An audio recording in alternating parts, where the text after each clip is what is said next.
I tell people I'm a human trafficker. I bring humans, I bring bodies to whichever location that requires it. A bunch of people, we're also from Singapore, and we couldn't get a table. Do you think we could share? And they're like, Then I was like, do you party in Singapore? They're like, yeah. I said, do you know Hazel Guestlist? I said, I'm Hazel from Hazel Guestlist. And then they're like, oh, I mean, sometimes I question myself, would I grow into a huge festival like Zookout or Legacy or whatnot? Hazel Ang. Hazelland. Hazelnut. Okay, welcome to another episode of Revelry Podcast, and today we have Hazel Ang, also known as Hazel's Guestlist. Let's go! Hello! Nice to be here. Okay, so my first question is, how do I even get into your guest list? Wow. How does one get into your guest list? Very interesting, right? Pre-COVID period, I still do have this Hazel's Guestlist Facebook group where you could join and see all the listings of events that are coming out where you can get free entry to. But I think post-lockdown era, TikTok blew up, Instagram blew up, Telegram blew up. Sadly, I'm still quite boomer. I'm still using just Instagram and Facebook. But hopefully after this podcast, I will start to create my Telegram group. Yeah, so for now, just Facebook and Instagram, Hazel's Guestlist. You should find it there. So, people just sign up for the event and then they can be on the guest list and a free entry. Yep. So we've been around for 14 years. So in the first, again, pre-COVID era, there's usually at least one guest list a day every day. Yeah, because for the club they need a critical mass for the night to go on smoothly, to party starters basically. I mean, I tell people I'm a human trafficker. I bring humans, I bring bodies to whichever location that requires it. And so yeah, that's how this nightlife nightlife community grew. So it started off as simple as go to Hazel's Guestlist channel, see what events coming up for the week, sign up, go before midnight or whatever terms and conditions they have there and you're in. Now, post-lockdown era, I think there is maybe not enough clubs around for me to provide guest lists to. Right. And also these clubs that still survive the lockdown now have to recoup their money. So now they are less likely to give guest lists. Charge higher. They are very strict on cover charge. So I do still have partners every now and then who are willing to open up some guest list spots. We are working with more venues to give more options to our crowd. But at the moment, I would say it's a mix of guest lists to a limited number of spaces and paying tickets for our own beach parties, pool parties, secret location parties. So we do our own events to create variety for people. You know, China clubs, right? They have this thing called China. There's another term for fillers, where they will pay each of the person come in like $5 or something, and then they'll pay like 500 people. They pay the customer? They pay the people to come in to fill up the place. Wow. So it's like kind of like frowned upon. It's a filler. Grammys also got all these Grammys places. got, yeah, right. No, but Grammys is like more like invited lah. Like everybody want to go to Grammys, you know. But then like for the multitude of China clubs, right? And now China, their mega club is like ridiculous. Okay, recently we just went to Space Plus in Thailand, right, BKK, and it's quite big. So imagine China mega clubs are like double those size, and then they need like fillers, right? And then it's like kind of frowned upon, like, oh, your club, you need to pay money to get fillers, you know. But then, like you were saying earlier, right, like human trafficking, right? Like why are clubs like embracing this, even though like in the industry, right, it's kind of like frowned upon, like, oh, you need to like pay people to fill up your place to create a vibe lah. Yeah, but why do people still like kind of like engage in this? I thought it was pretty interesting. Yeah, because when I was like DJing in China, right, the moment I land, right, wow, they have like fake paparazzi all around. Yeah, to like hype up the place. Oh, yeah. wow. Okay, I think a few questions here. I didn't know that clubs in China actually pay for guests to come in. I guess this is a bit like a loyalty system, whereby I think the more times you come, you choke some kind of rewards. Because I remember quite long time ago, there was this DJ who came out with a spoof with Hitler saying that there was I think I need to dig out this video. Like they said, like, you come in for free already, I still must give you free drink. Like, what the toot are you guys doing? Like, there was a Hitler video. I don't know if you remember. Yeah, so it's a bit contradictory to a customer on the street. To like, they would expect to pay cover charge. So I think it's a bit counterintuitive to a customer to be paid to enter. I mean, if a restaurant start giving you free food, please come to my restaurant, eat for free. You know there's something wrong already, right? But I think with clubs, it's a little bit different because, like I said, you need an early crowd, a party starter, right? You need the critical mass to start. That's why clubs go down the route of either giving guesty spots on their own channels or hiring promoters like us to do some marketing to bring in the crowd. I think there used to be they used to care about their brand image, whereby they rather hire a promoter to give the free entry than to announce it on their own website. But I think in recent days, as you see the clubs these days, they will put it out there. First 200 that come is free. I don't think it's a stigma anymore for a club to give free entry, because to them is their brand is already as such, and maybe they have some savings. Instead of paying a promoter to bring the crowd, they themselves on their own channel just wrote that right there. First 200 free. Or like first 50 get one welcome drink. So I think the image about letting people in for free has changed. Guestlist used to be you need to know a management, you need to know the manager, you're a cool person to get in. You need to be connected, bro. Now Guestlist is any Tom, Dick, Harry could get it already somewhat. Like, no cover charge, right? How do clubs continue to make money? Because cover charge, right, is actually, if you think about it, like intellectual property, you know.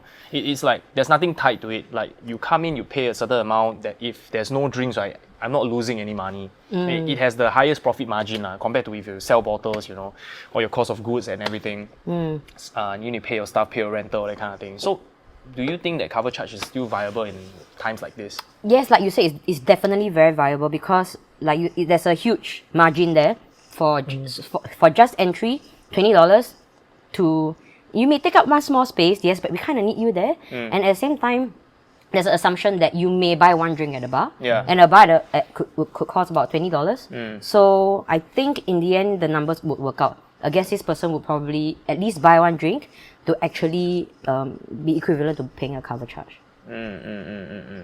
Yeah, so my question is actually still stands. Is there a market for cover charge anymore? It seems like don't have right now. If everybody is giving out free entry, why would I pay to enter right now? I do think that there is still a market for cover charge. In fact, I think majority of the clubs still earn majority of their money from both cover charge and then bottle spend.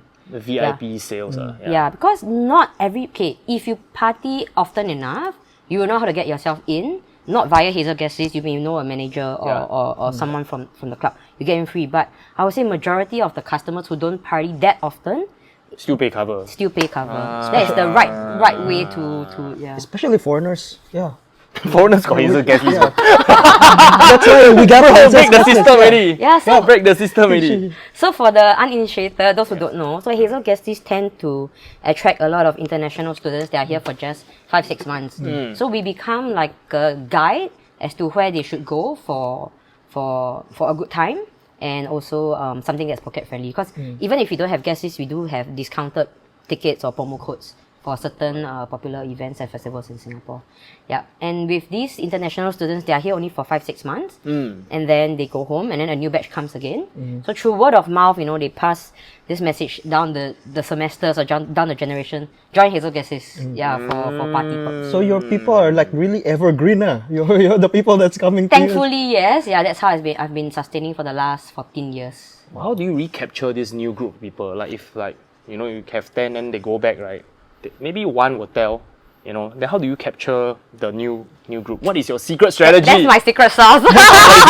Yes, that's my IP. Oh dear, so I won't say it's easy. It's so hard to keep track of when they will come in, the holidays and all that kind of thing. That means you must have a forever student inside there to inform you of this kind of stuff.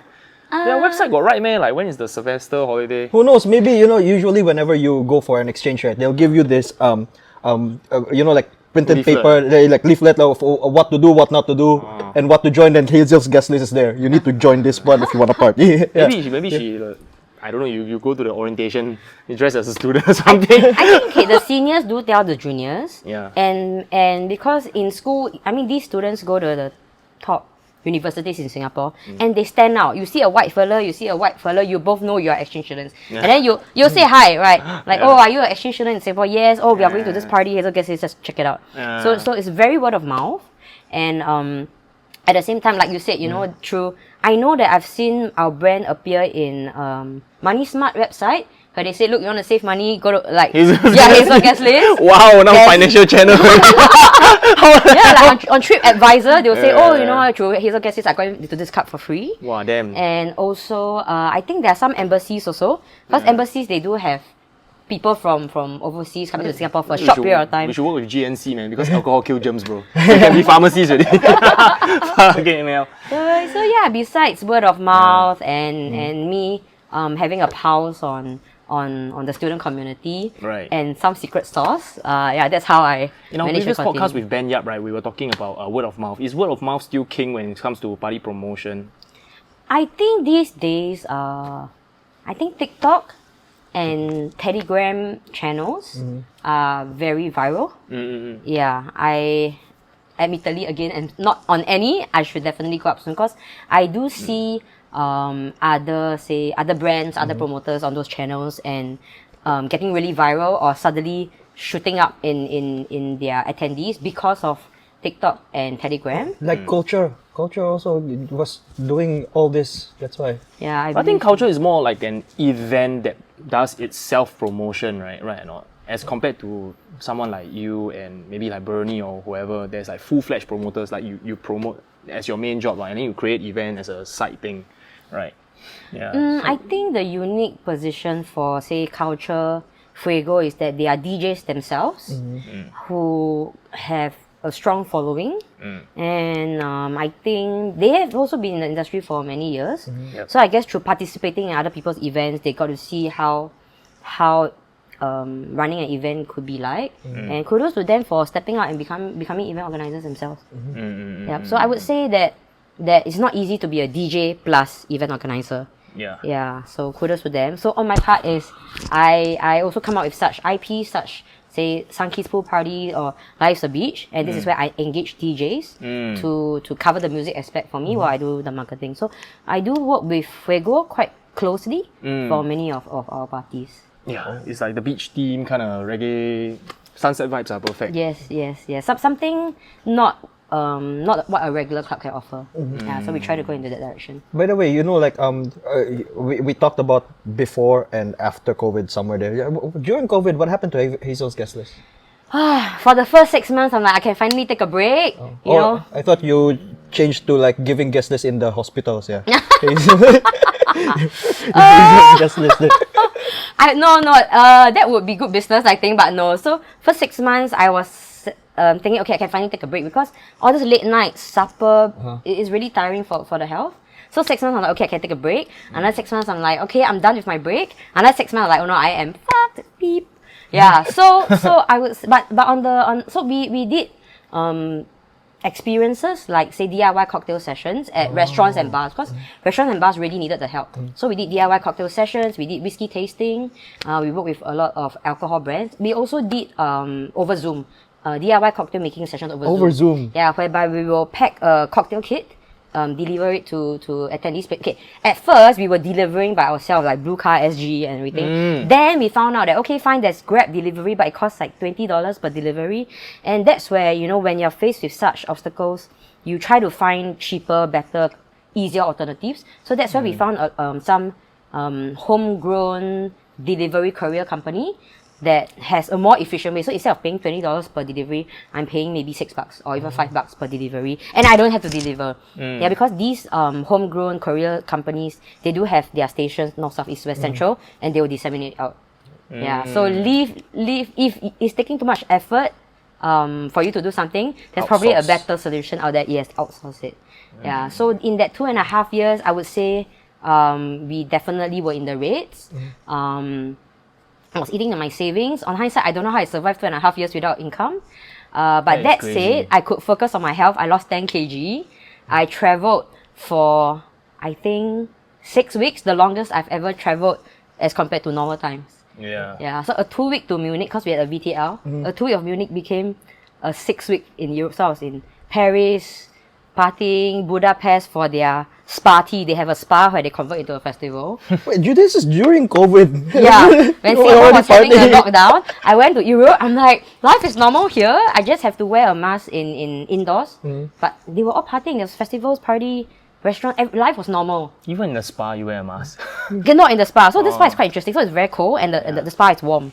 Yeah. Yeah. So my friends. So I went Budapest with a bunch of French one French friend and all her friends. So they're all speaking French. I was pretending to understand. You know, they speak French. I was like, yes, we, you know. Then so I said, look, I purposely came to Budapest because I want to check out this spa tea. Right? I mean, as nightlife event organizers or people in the life industry, when you go overseas, you want to check out the entertainment scene there. Yeah. So when I did this trip there, I was like, okay, I'm going to London, do some homework. I'm going to go Budapest and do some homework.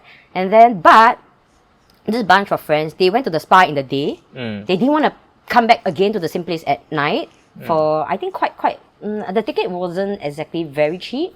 That's why they didn't want to go again. But I'm like, I purposely came Budapest for this and I'm just going to go on my own. Yeah. So I was at my hotel. I came to my hotel room. I was at the lift lobby. And then two tall guys were like, hello, where are you from? I'm like, I'm from Singapore. And they're like, where are you going now? I said, I'm going to a spa tea. And I said, I'm going alone because my friends didn't want to go. Then they were like, can we join you? I was like, sure, let's go. Yeah. Two guys with you. Yeah, It's a Western thing, man. It's a Western thing, I Yeah, swear. so there were two guys who were there for a table tennis tournament. And and they were done with the tournament and they wanted to meet friends and go out to party. I said, I'm solo, let's just go together. Yeah, so I think we went to the bar for some pre-drinks first to meet all my French friends. And I said, guys, if I'm dead, like, look for these two guys because we are going to the party together. Yeah, and then we went and it was fun. It was fun, yeah. How was very COVID impromptu. there? How was COVID there? Why everybody like taking it so chill? Do they just not give a damn? Or it doesn't exist in their minds? I think maybe if I were to compare Singapore versus Europe, in our usual way of life, you can already see the difference in attitude towards life, towards certain. More careful are we all? We are very careful. We are too careful. They are more carefree. Right. But yeah, like at the clubs there was no restriction, nothing at all. That's cool, man. But in Germany they were very strict with you wearing a mask if you're indoors. If you are not wearing a mask, you forget to wear a mask in the bus, they will literally stop the bus and shout in you in German, and then you realize, oh, I forgot to wear my mask. But in the club you're still wearing mask. No, in the club it wasn't. No, in the club was fine. Oh. Yeah, but in like public transport, I think. Yeah, I mean, the Germans were pretty lawful in that sense. Yeah, but in the club, yeah, I don't remember wearing masks. No, we didn't. Oh. Yeah. So what's the difference that you've seen in the party scene there and here in Singapore? Like, what did you learn that's, like you can actually apply to Singapore? Well, I've learned in Europe that you can't go to the door and with a bunch of girls and say, hi, can we get it for free because we have a bunch of girls. To them, there's gender equality. There's no ladies' night, ladies' free entry thing. I think it's a very New York thing. Maybe not in Europe. So there was one I went with a bunch of girls. I was like, hey, can we get in? Then you're like, what are you talking about? So that doesn't apply in Europe. And I think maybe in Europe, there's a stronger underground scene, music-wise. Yeah, so techno, tech house is the norm. Right. Yeah, versus for various reasons. I think they are very forward as well, and also the kind of stuff that they can consume. Yep, that's what I meant. That mental state, higher thinking. Yeah, that's why here we have very commercial music, EDM. But I do think that in Singapore there's also quite a strong techno scene, but maybe Up and coming already. up and coming requires education, maybe to the local crowd. Yeah. How about the crowd there? Like when you go inside a crowd, you will feel if the crowd is a hostile crowd or a inclusive crowd. It will, like for example in Bangkok, when there, I don't even know these people, but they're like including me in their pictures and everything. And I'm like, you see one random guy like just like sending the, yeah. But like here in Singapore, you just accidentally, the crowd, the dance floor is very tight, right?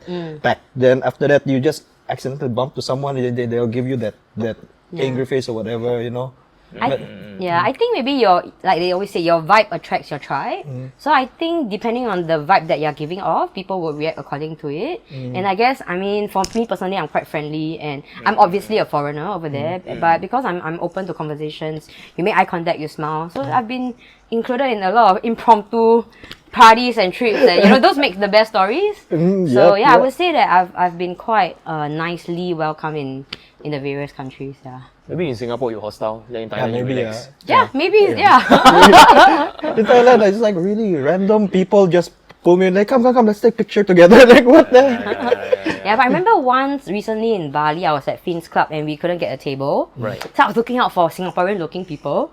So I was like, okay, you know what, if I see a Singaporean table, I'm just gonna say hi, because fellow countrymen, right? So I was say, hi, you guys Singaporeans, then of course the girls, because it's a pool club, it's a beach club, right? So I'm a girl, so of course the girls come in front and block the guys. So I say, yes, what do you need? I said, okay, I have a bunch of people. We're also from Singapore and we couldn't get a table. Do you think we could share? And we'll buy our own bottles. We just need a place to put. Then they're like, Then I was like, do you party in Singapore? They were like, yeah. I said, do you know Hazel Guestlist?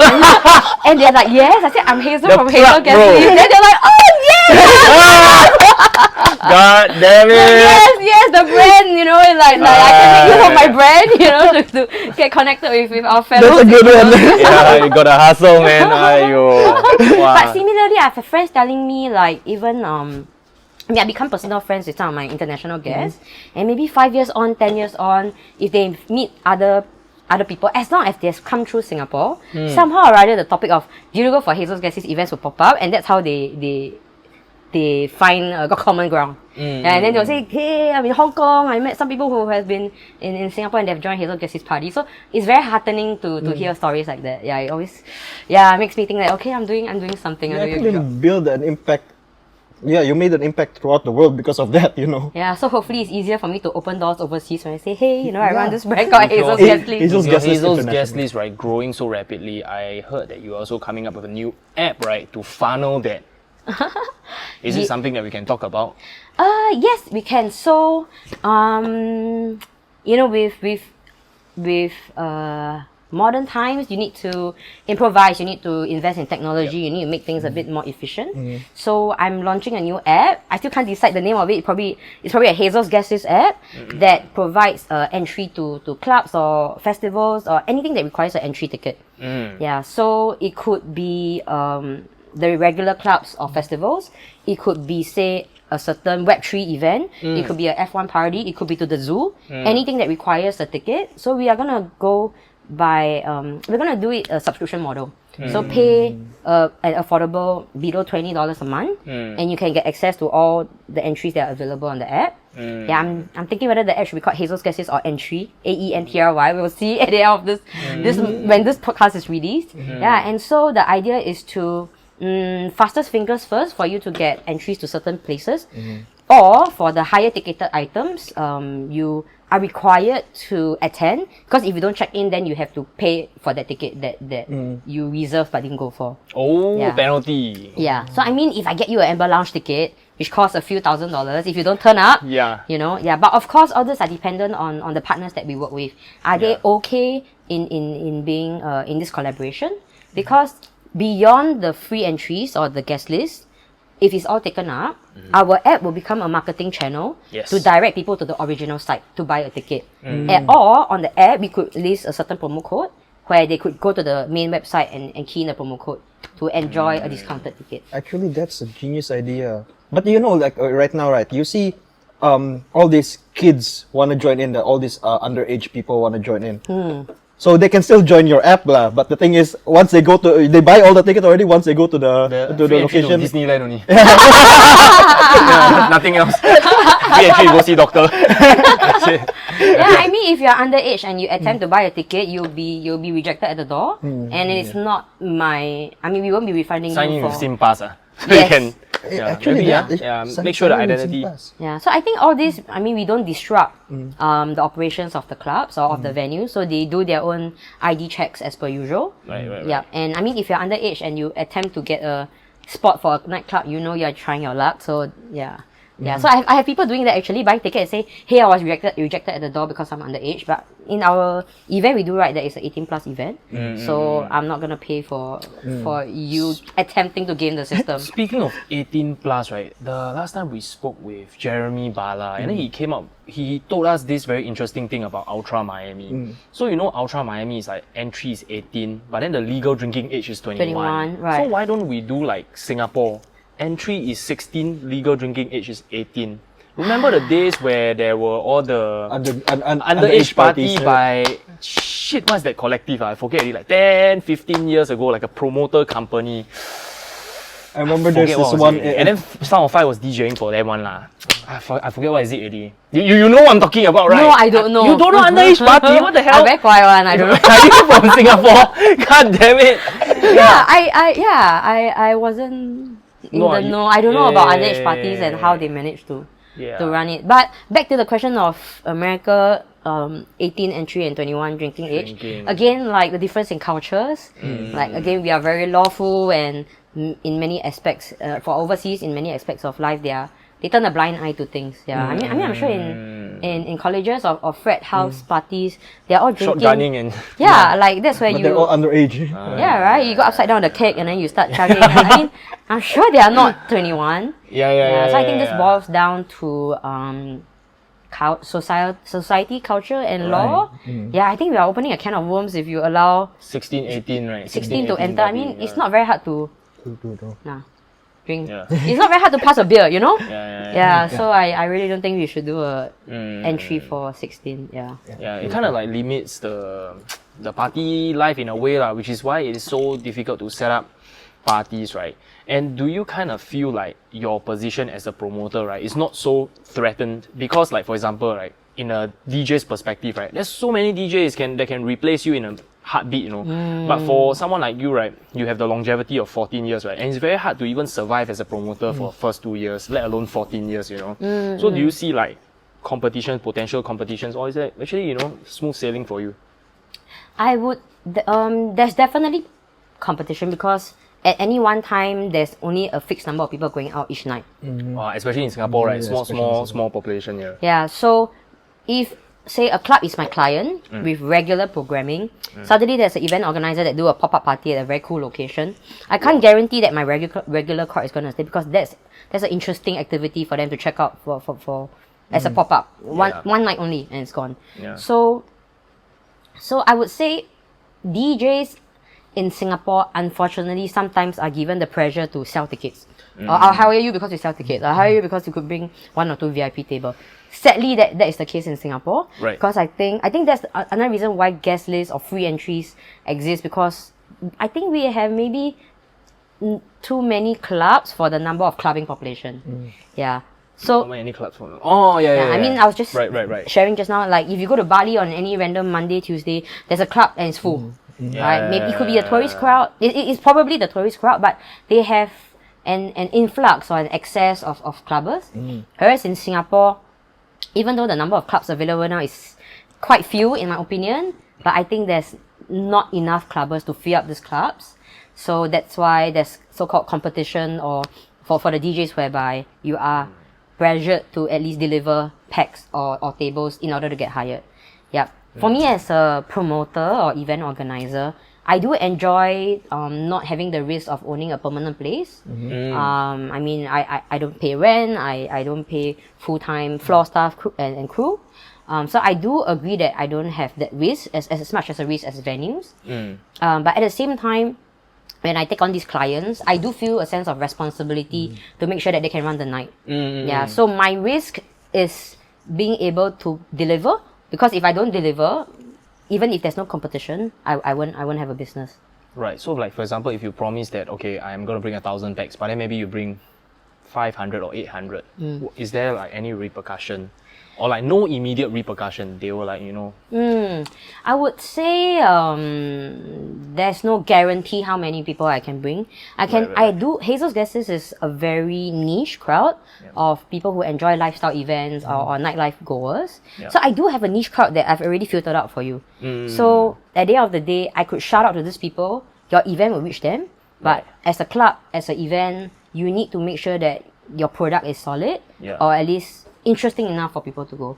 So when I accept clients for say beer festival, I would maybe recommend, okay, maybe instead of writing your tickets, maybe in your ticket you should say $25 including 2 beer, instead of just putting $25 entry, but then the details of including 2 beer is like in the long website. But because when upon point of purchase, if it's 25 including 2 beer, you think, oh, it's a good deal. And everybody don't exactly read everything in the website. So with my clients, we do provide a little bit of consultancy on how they can package their marketing, how they can edit their copywriting to make sure that when they reach our database, they are in a good position to expect transactions. But do you have to include like in your proposal like how many people you are bringing? I do have an average. Right. I do have Depending on size of the venue also lah. yeah, size of venue, what kind of music you play, what age of people you attract. I think, I mean, okay, if I were to give some background as to how Hazel Guestlist started. Yes. So I went for Sweden for exchange. It was a 6 months exchange. Yes. So when I was there, the locals took care of me. And then when and they have very interesting mindset, very open minded, and just a different. We have many great conversations. So when I came back to Singapore, I wanted to be a local buddy for all these international students. And so I was just at first taking them to like Pulau Ubin cycling or going Chinatown to eat weird crocodile or tortoise and things like that. And then one day this DJ from New Asia Bar at Swiss Hotel said, Hazel, I've got a party, nobody bought tickets. No, not Swiss Hotel. Not Swiss Hotel. This was at Supper Club, Odeon Towers. There was a DJ. Hazel, I got a party, nobody bought tickets. And he was a fellow uni mate. He said, I heard you are taking care of a bunch of international students. Can I open a guest list under your name? If they're your friend, they come in for free.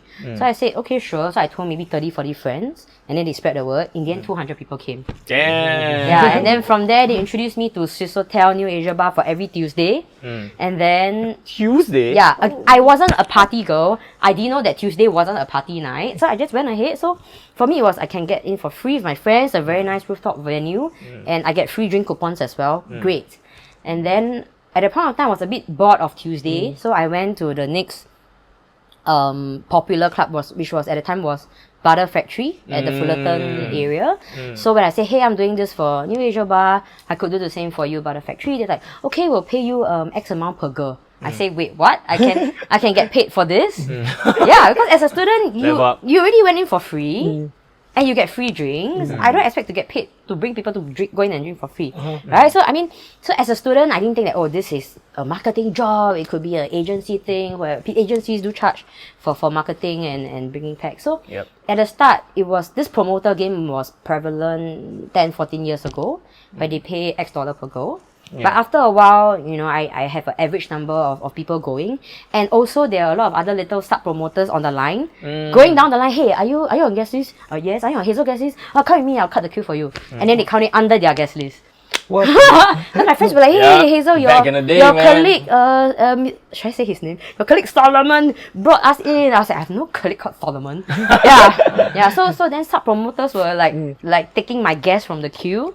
And then that's where I realized, I told clubs, look, I'm not gonna be subjected to counting anymore. I'm going to charge you a fixed marketing fee because you know my average already. And it's very obvious this clientele is fine. I mean, I do have a good mix of locals as well. But the whites are the international students are a bit more obvious. So you could tell it's my crowd and you know my average. So from there for the past 15 years, we know whenever it's a Hazel Guestlist event, the moment we reach there. When you go to a club, then you see the queue, right? It's like one group of international kids, right? Hazel's Guestlist. But then I also do have a lot of local supporters, but because they are mixed in the crowd, you wouldn't be able to identify them. So eventually my clients know that I do provide both. And of course, your most your opus of the year, the White Party. Yeah, your yearly Tomorrowland in Singapore. Thank you. So it's why is it yearly though? It's like twice a year. Yeah, it feels like White Party again, White Party again, you know.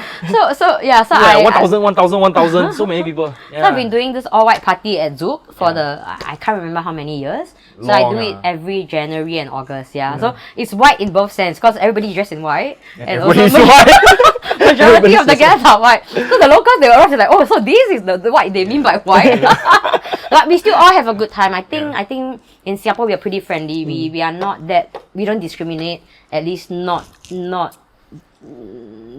that I think serious. As long as we see anybody that's not Asian, it's like, whoa. To us, it's like next level. And it would be great if the locals and the international students get to make friends. I always tell the international students, don't hang out just among yourself.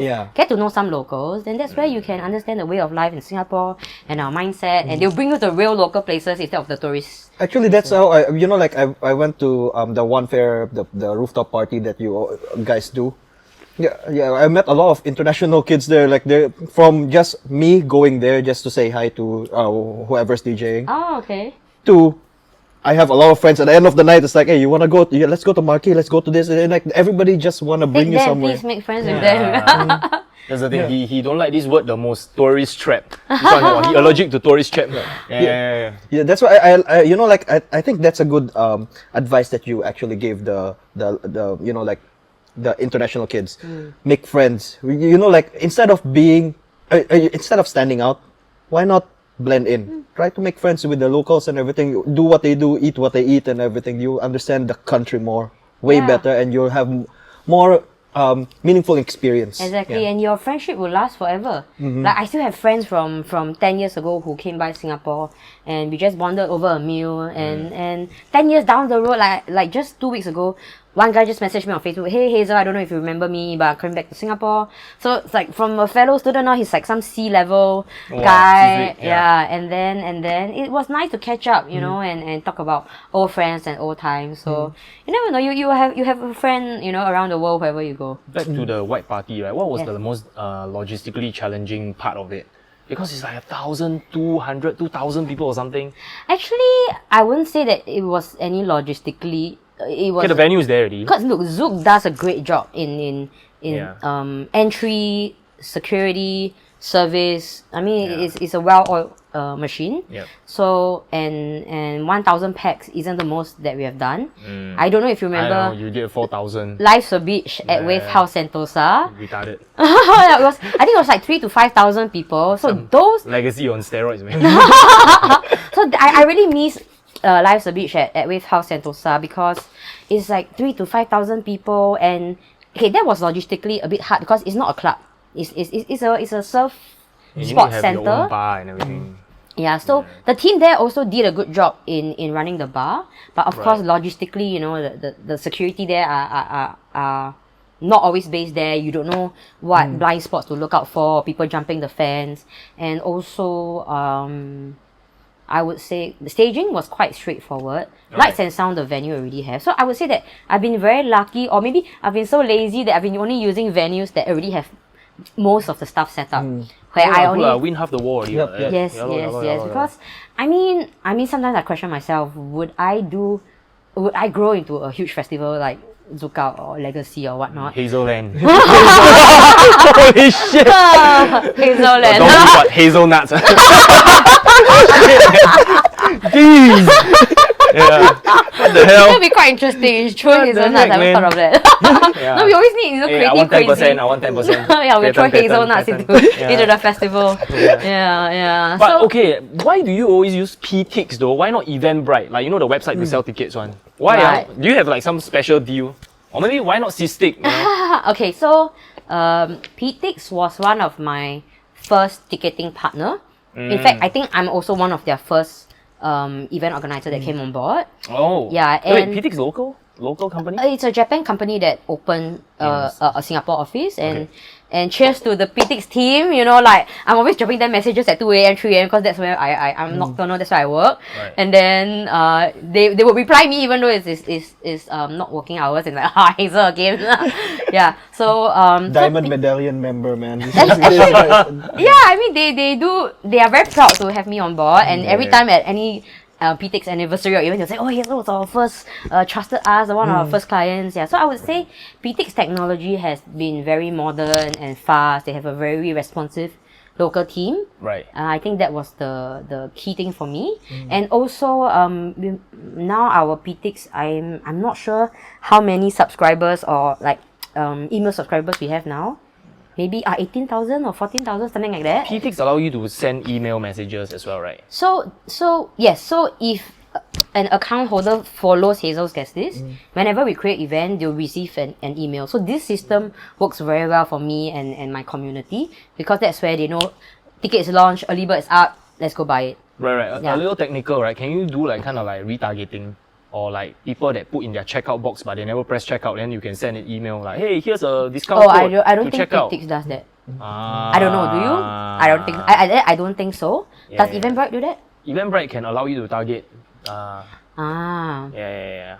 Well, I mean, So I can sort out like. I whoever- haven't. Yeah. I mean, I haven't bought tickets in a long time because I always get guest lists from. I don't know about this retargeting thing. Yeah. But But it's good. You can sort all the people that bought tickets, and then you send them an email, say, hey, I got a new event. You came for this event, right? Why not come for this event? Right. Yeah. So for me, I leave it to the individual. If you hit follow on Hazel's Guestlist on Peatix, you'll get first dips whenever we launch an event. Is it like categorized events that you actually, like let's say when you send an email to them about this event or whatever, it's categorized events like something that's related to the event that they went before. Let's say that they went to a beach party event. So do you want to go to another beach party event or something? Oh like no, that? I think for Peatix is as long as you hit the follow button. The follow is like a Instagram follow, right? So if you hit the follow button, you will automatically get email whenever I create an event.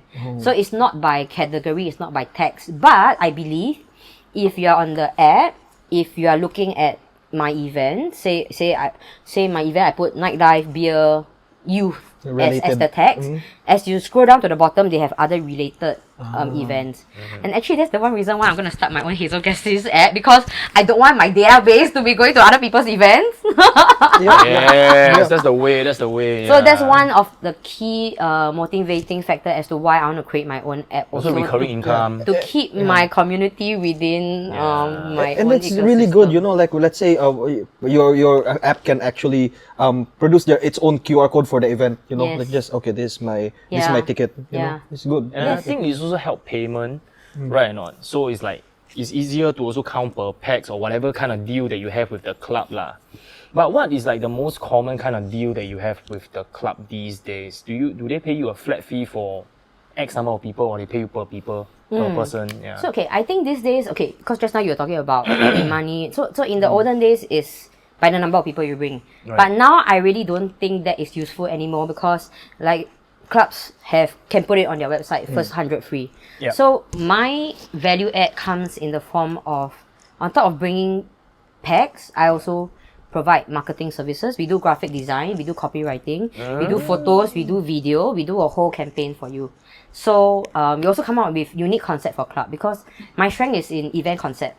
Right. I do pool parties, I do beach parties, we do Oktoberfest. So we try to use that event element to put it into clubs. So for example, you could do a beach party in a club. You could do a manicure ladies' night concept in the club. You could people are gonna copy this already. And it's already happening in some of the clubs that we work with. The Emerald Hills, they have one beach we got theme. every then year. they put sand in the. The whole like when you go inside the bar, right? It's sand. Oh, that's awesome. Yeah, but the next day when you come there, it's all cleared. Yeah. I'm making sand castles there, bro. Oh, really? In between my build sand castle and everything. Oh, that's pretty cool. Yeah, they literally throw in sand. I don't know where they got the sand from, but it's like really the whole That's pretty cool. pub is full of sand. Yeah. In the middle of Orchard Road. Like, That's a cool concept. Yeah, I mean, we have clubs that has. I mean, we did pitch beach party to clubs before, and they did talk about bringing in fake sand. That hasn't come to fruition yet. I don't know. We'll see. But yeah, that's pretty cool. And on that note, kudos to the cleaning team, the bar crew, the floor crew, because it's not easy to wipe up spills or other substances that came out from bodies during operation. And also end of the night, the toilets. It's tough, it's not easy. And Right. imagine at the end of the night, you just want to go home and rest on your bed, but you have to clean up all this mess. Yeah, it's not easy. So kudos to, all the cleaning team, the thing bar is- crew, floor crew. The thing is, this event, right, has been running because Emerald Hill number 5 and those 3 bars over there, right, it's as old as Zouk. And they've been running this thing for like 30 plus years. Oh, nice. Like, so the thing is, they're used to it, I guess, and they got the SOPs for that. But still, it's a major job. Like literally, like whenever we close after that night, right, after we close, right, it's like some magical elves will come inside and just suddenly everything's gone Yeah, the next day. exactly. It's magical. Exactly. But I don't know how you're gonna pull it off on your end. But I think you're gonna hire a lot of crew though to shovel the That's sand. why and I've been lazy, so I find venues that already have all this already in have place. Just do Do it at the beach. just be at the beach. Tanjong Or Beach like they Club. already have their whole service crew, they already operate as a club, so that's where I will take over.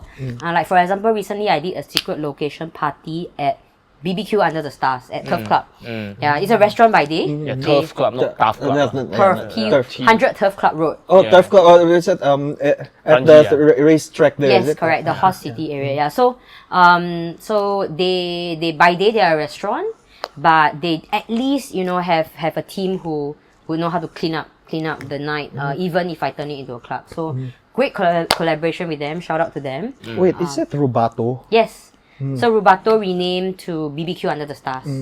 Yeah. So it's nice to have long-term partners, venue partners that I work with. And my calendar of events is pretty fixed. Every year, 2 all-white party, pool parties almost every other week. Beach party we do once a month. Called Life's the Beach now. We do it at Sandbar. Hopefully we will spread down the different beaches. I'm not too sure. There's a lot of new establishments opening around the Sentosa beach. So waiting for. But because your name is on the guest list, right? Are you actually physically there for each and every one of the events? Yeah, I was just So many bloody events every week, dude. So it's so Are tiring. you sober now? I'm still recovering from Amber Lounge over the weekend. But we are going for a new club opening tonight. So you know what they say about hangovers. Just start drinking to get over What it. Gemstar? The to Gemstar cure a medicine. hangover. Yeah, to cure a hangover. You don't need to cure a hangover if you're still drunk, right? So on that note, am I there for everyone? Ideally, as a business, I shouldn't be there for everyone. Yeah. So I do have a trusted team that would settle my door, my ticketing. So I think it depends on how much I can let go. Yeah, but there are events where if I'm really tired, I won't be down. But most of the time I'm there because the venues who feel most comfortable seeing you there, you're the figurehead and people just feel more comfortable with the main person around. And then with like the event scenes, right, so dodgy, so sketchy sometimes. Yeah. So how do you deal with all these like payment issues? Like, yeah, this is definitely a huge one that we're gonna talk about, especially for artists, DJs, right? Yeah. Yeah, getting owed money is such a big thing lah. Until recently only, right, that I stopped doing clubs regularly. I only do like big events, right? Do I have a system to kind of like put the payment in check lah? But for yourself, how do you like manage all these like potential losses? So, being in the industry for 14 years, I was on both ends before. Yeah. One end whereby clients owe me money, and the other end whereby I, as a client, owe artists money. Yeah. So, in Singapore, I think the longevity period of a club could be, on average, 3 years. At the end of 3 years, the novelty decreases. People are trying to find the next new thing, or a new club may have opened up. So That means to all clubs out there, you're longer than 3 years, you dope, man. That's why. yeah, and I think for me, a period of time when I was running the company, there was some period at the end of the 3rd year, all our clients started closing down, and they owe us a high 5-figure sum. God damn. So it's 5 figures that I owe my staff, my artists, my security, my door host, and it's 5-figure opportunity cost that I could have, another project I could have done. Right. And it's my time and my effort that just went into flames because we weren't paid. So I don't have a straightforward solution for this. I would say it really depends on the ethics of the clients that you work with. Yeah. But businesses being businesses, if things start nosediving, they would care about their own interests first. So I think having a good relationship with the client definitely helps, because if you have that close relationship, they would maybe put you as priority to get paid. Yeah. If it was just a one-off, they owe me a small sum, they may just say, I can afford to not pay Hazel now. I'm sorry, she's not priority. I'm not gonna reply her. Luckily for me, I only had one Major fallout. major unpaid stack Right. of invoices, Right. which we paid whoever we could, and for those we couldn't, we hope that they understood why we couldn't. It was something beyond our control. Yeah. And I think as founders or directors, whatever personal money we could take and put in, we did what we could. And I think there's certain extent as to how much you can bleed. Right. Do you actually try to go after them legally though? So that is something that definitely crossed my mind because I mean it's not easy to start a lawsuit. Difficult. Right? Because I think you tried. okay, I know for a certain club, one DJ actually got all the DJs and promoters together and he sent a letter of demand telling us telling the club the different fees they are owed. He managed to get some money back and he distributed to the rest of us. So for that, I think maybe because he had a good relationship with the club and paperwork was all proper. Yeah. But you know, if you ask me, Hazel, even if your contracts are solid, why didn't you go after your clients? Right. One thing is, without legal assistance, I really don't know how this would turn out. Like, what if in the end, it was determined that they are supposed to pay for my invoices, but it's a business failure, there's zero money in the bank.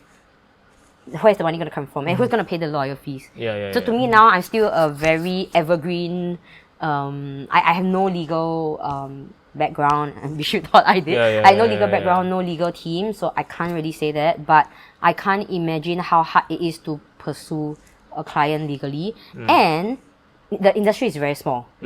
Those people you see around today, they were here 10 years ago as well. You don't want to end burn up... bridges, ayo. Yeah, once you burn a bridge, it's pretty hard to patch, and you will see them right around the corner at the next event. So, but that said, of course, I do hope that, you know, clubs or clients that owe all these freelancers or employees money, I just wish that they saw the nosedive coming and pay out your team, your family before it's too late. Yeah. But as a freelancer or as a agency, you do give them a 1 month chance, 2 months chance. Only at the third month, then you're like, you know what, I'm gonna stop all efforts now because you've owed me 3 months. So that's where it adds up. Say 5 clients times 3 months, it adds up. So I do hope that maybe the industry would come, I don't know, maybe agencies or DJs or freelancers could come together and demand for payment before the start of... I remember I spoke to you this before because I think for a lot of international DJs, right, how their payment term goes, right, is that they demand 50% upon signing and then 50% maybe 1 month or 1 week prior to the gig. So before they even press the play button, right, your wheels, sparks, hardware, all these are already paid already. But you said that the same cannot be applied for event organizers because the event organizers' pay is largely due to the performance of the event also. So you wouldn't know what the performance is until after, right? Yeah, but actually for event organizers, regardless of how the event, whether you make profit or loss, you have to pay these artists because they already delivered their service. No, correct. You have to pay them. But how about yourself? How do you get paid? You know, because the artist got this contract to protect them, right? But for event organizer, you don't have the contract to protect you.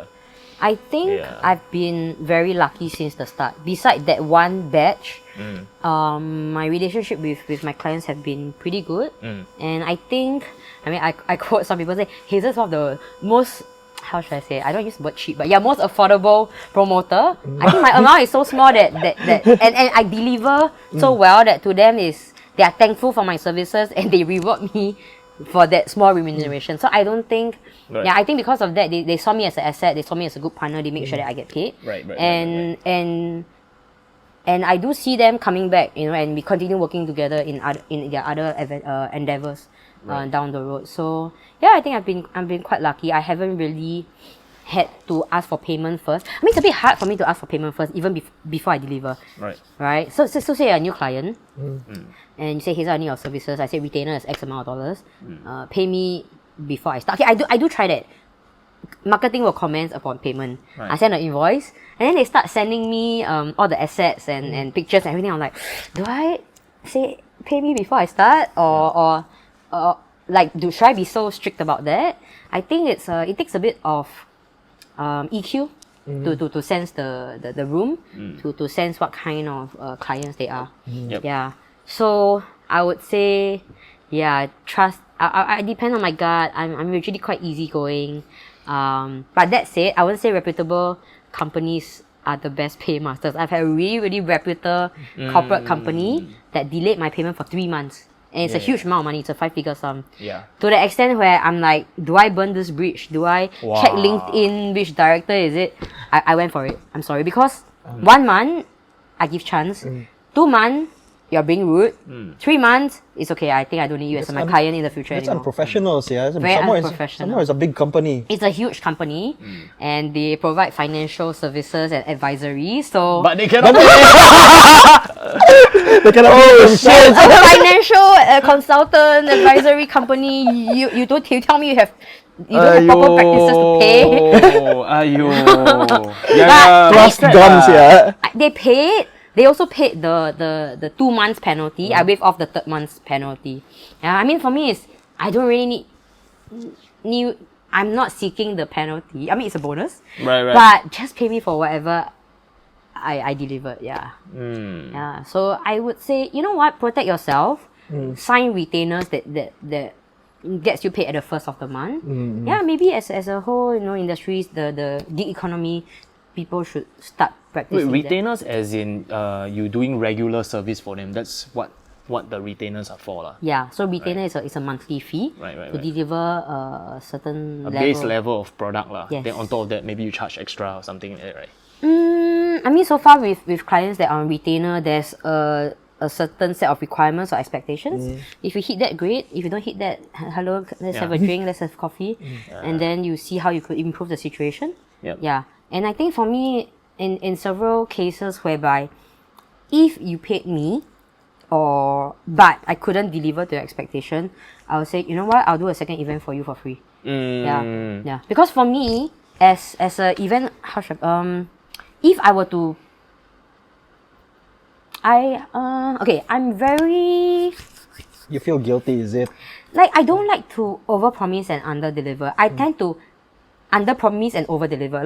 Recently, Rubato, It's way better. BBQ at the start, they ran out of alcohol. I was like, I only have maybe 200. I mean, that day, way more people came and they ran out of ice, ran out of alcohol. They're like, Hazel, we underestimated you. Why didn't you tell us? Yeah, so I try. You got to tell them, that's not my final form.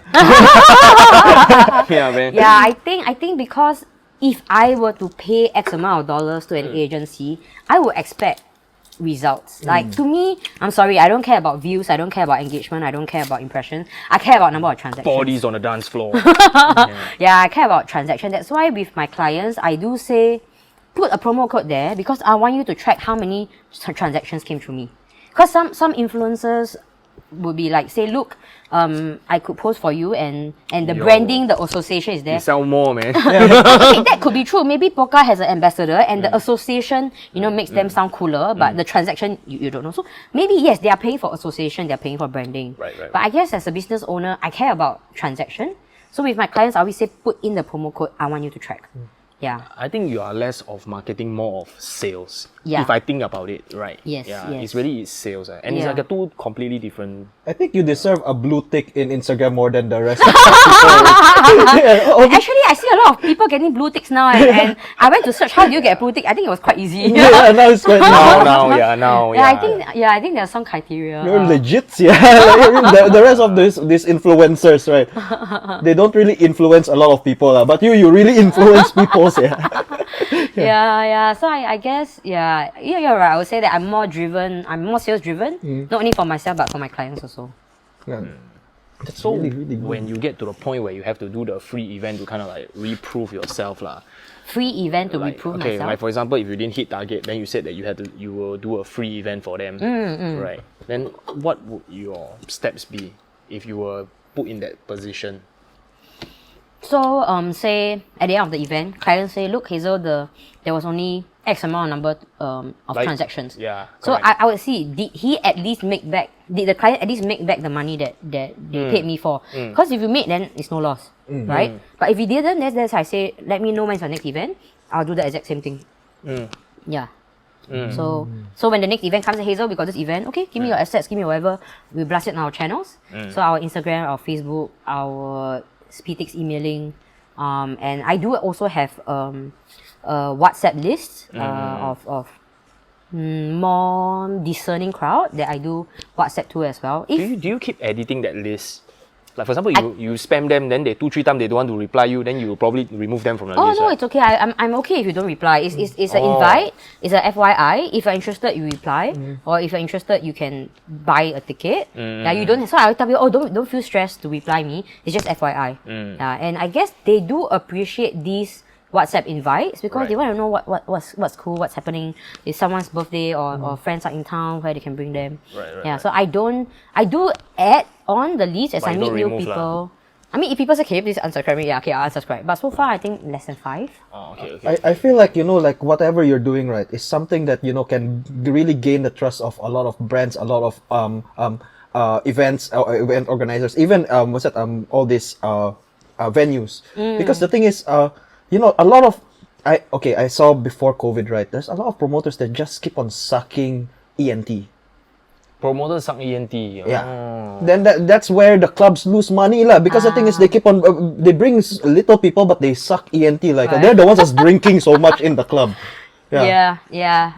I guess because my alcohol tolerance is quite low, so to me the ENT is not that important. Even if I ask for ENT, maybe I just get 2-3 glasses for myself, and maybe each of my staff another 2 to 3 glasses. Okay, I think I'm one of the rare few that allow. Okay, maybe I'm not rare few, but I do allow my staff to drink on the job because it gets you in the mood. It makes you more friendly. Yeah, but not to the extent of getting drunk. As long as you can still run your business. So, on the note of promoters, like taking advantage of the clubs for ENT, I guess maybe this applies to the younger generation, those who really get into the party scene because they really, really love to party. Yeah, I do love to party to a certain extent, but At the end of the day, it's still business. yeah, I think my motivation is to run a good event. That's my motivation. I can get drunk at the end, ENT at the end. Did a good show, your client will flood you with ENT also.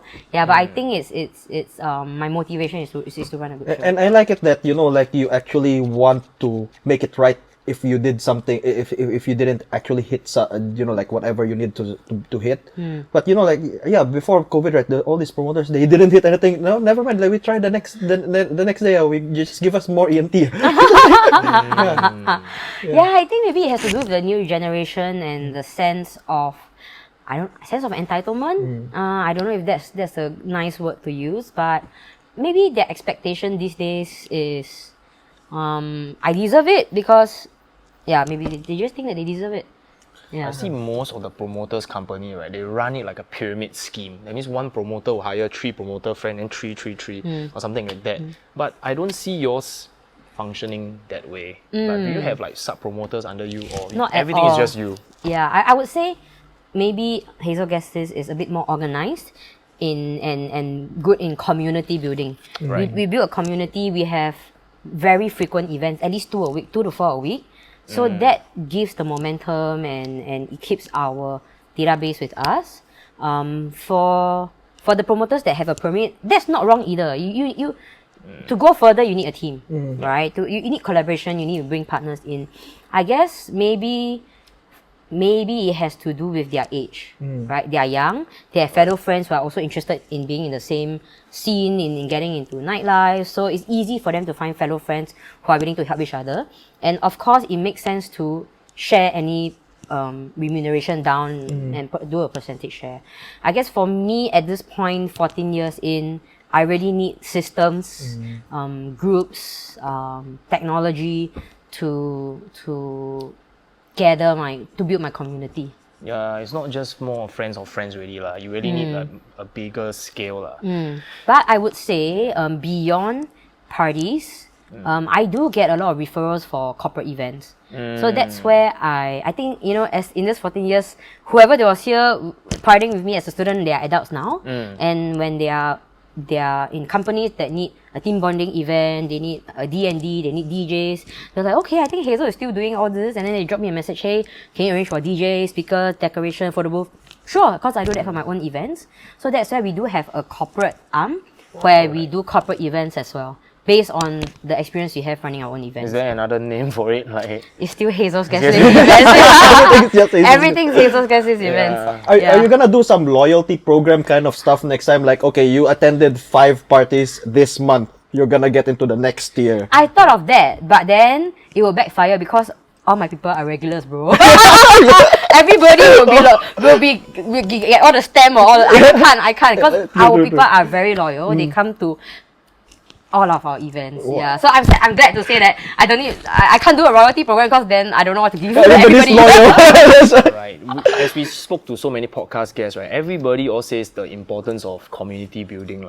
So like, what is your secret, you know? For us, right, we have this Revelry Fam Telegram group where we like talk about music and stuff, where we try to grow a community. But how have you like managed to so successfully actually bring physical bodies down? Like, what is your secret sauce? I would say momentum, frequency of events and momentum. Yeah, because out of sight, out of mind. You know, some people say that too many events, then, you know, wow, so close the event, then you cannot pull people. You know, like 2 events in 1 week, you know. How do you draw? But for you, it's like the more the merrier. Yep. I guess that's where you start working with partners too. Your partners could be a DJ. It could be, say, a representative of a meetup group. Right. It could be, say, a student from a certain CCA. Right. So partnerships, I can't say that I'm the brainchild and I make everything successful. I do have partners that we work with, and similarly, that's where we offer remuneration back to them. Right. Yeah. They come to you most of the time, or you come to them? I think it has to be both ways. 50-50, yeah. It has to be both ways. I mean, if I know that this event is not going to do well, that's where I start reaching out. So for example, we do have some co-living brands, co-living houses that need events for their tenants. And for me, I need more event goers. So that's where there's a relationship whereby, look, I can give your tenants a certain bulk discount if there's a certain number of tickets sold. Then, so it's a win-win relationship. So partnership does help me in generating an event success. So frequency and partnership. Frequency and partnership. What about like giving people what they want? Is there like a particular lure that you use? Yes, so I think how Hazel's Guestlist stood out from the promoters then was, then promoters had to be exclusive to one venue. Or one club. I think when I came, my value proposition was, I need a variety so that my community will be engaged. Look, I have 1,000 people. I can't keep giving you 1,000. Your venue can't take 1,000 either. So I'll give you 100 today. I'll give the next guy 100 tomorrow. And even without me promoting you, they could come on their own.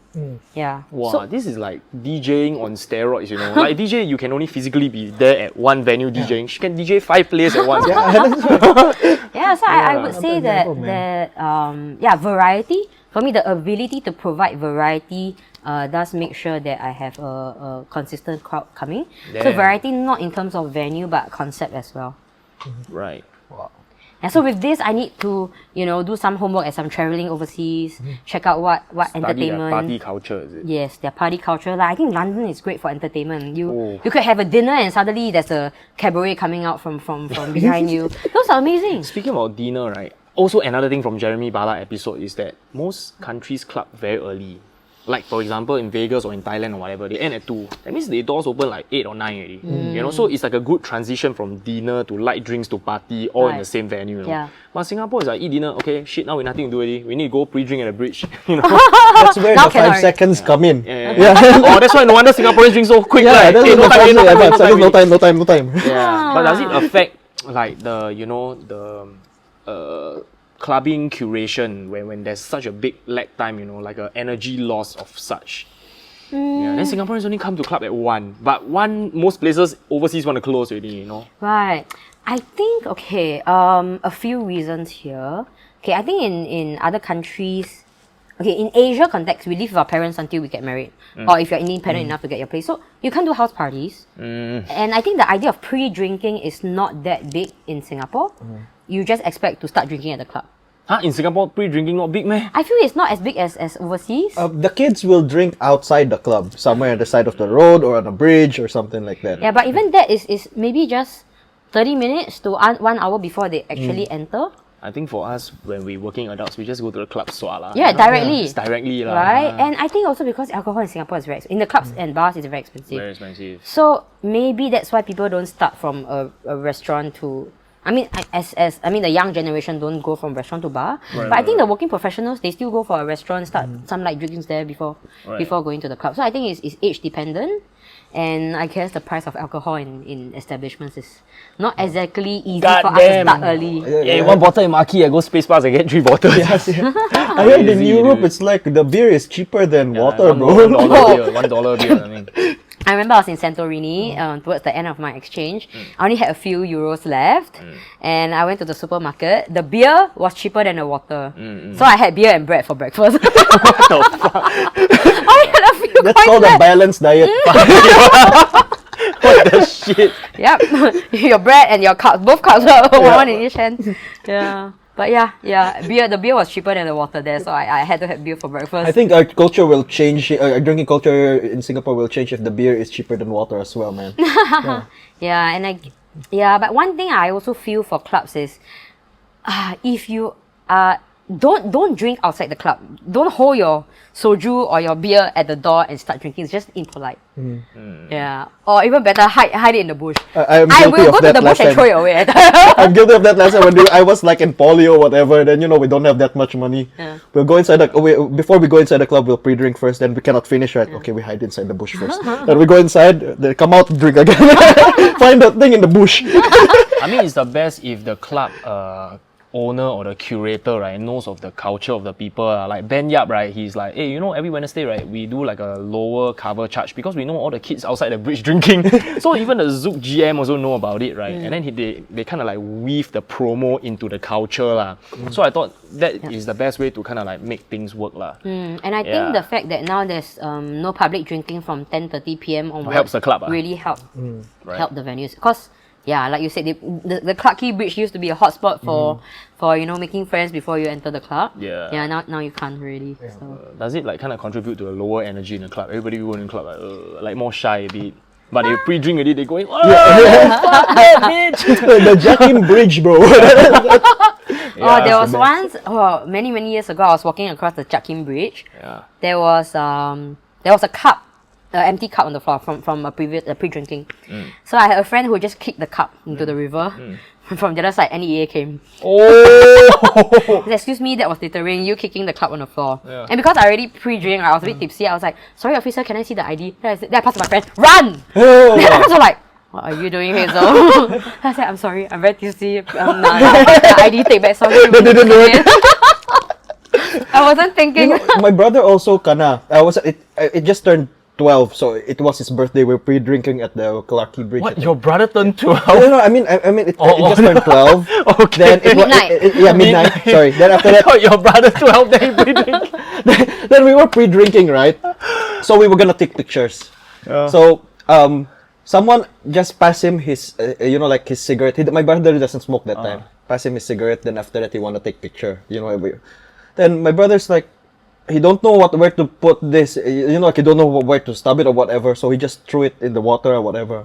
And he came. Yeah. It's happy birthday, bro. Kinda fine. Wow. I swear NEA, they like hiding in the bushes. Yeah. Yeah, crazy. Beside the bottles that you hide. They'll be there. Excuse me.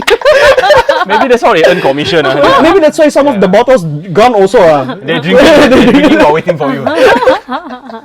Yeah. So you're saying that you during COVID, right, you were like losing a lot of weight. Do you still keep up with the exercise? Because I know like nightlife and all the vices, right, we are predominantly quite unhealthy, to be honest. Guilty. Not at all. I gained back like 7 kg out of the 10 kg that I lost. Okay, net profit, still net profit. Net loss, this one lost, net net loss, loss net the weight. loss, Yeah, still net loss the weight. So yeah. it's very hard. It's very hard. I mean, like when you're partying, you're drinking, and after that you still go for supper, and then you reach home, and then you sleep late. It's very hard to maintain a healthy lifestyle It's in very hard nightlife. to have a good life. Your party, you don't really lose a lot of calories. Like. Not a lot, no, not as compared to running. You know, like your heart doesn't. If you like that, better go hospital.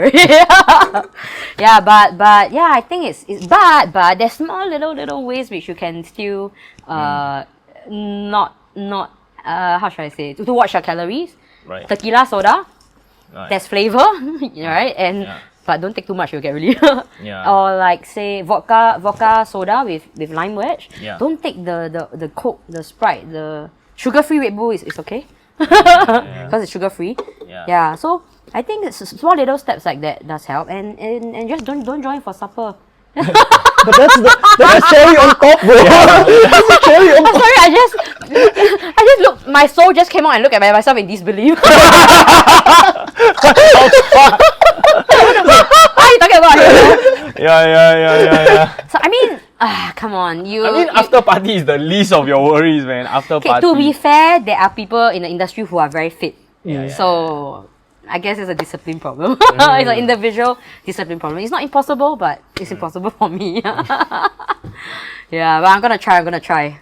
Okay, great. So far, I think we have already covered everything. So is there like maybe any last word of wisdom, or you want to promote something to our audience, Sign up for the incoming app entry, $20 a month or something. Yeah, I don't know, Hazel's Guestlist app or Hazel's entry app. Guestlist app, yeah. Less than $20 a month subscription. I'm still working on that. And if any of you enjoy doing TikTok and managing Telegram channels, please come on board. We would like to have you in our team because that's just not second nature to me. But yeah, those who love Instagram, TikTok, So you're on content Facebook, creator, WhatsApp, Instagram. Facebook, WhatsApp, Instagram. mostly Hazel's Guestlist Facebook group and Hazel's Guestlist Instagram. Yeah. Make Hazel dance in TikTok, man. Yeah.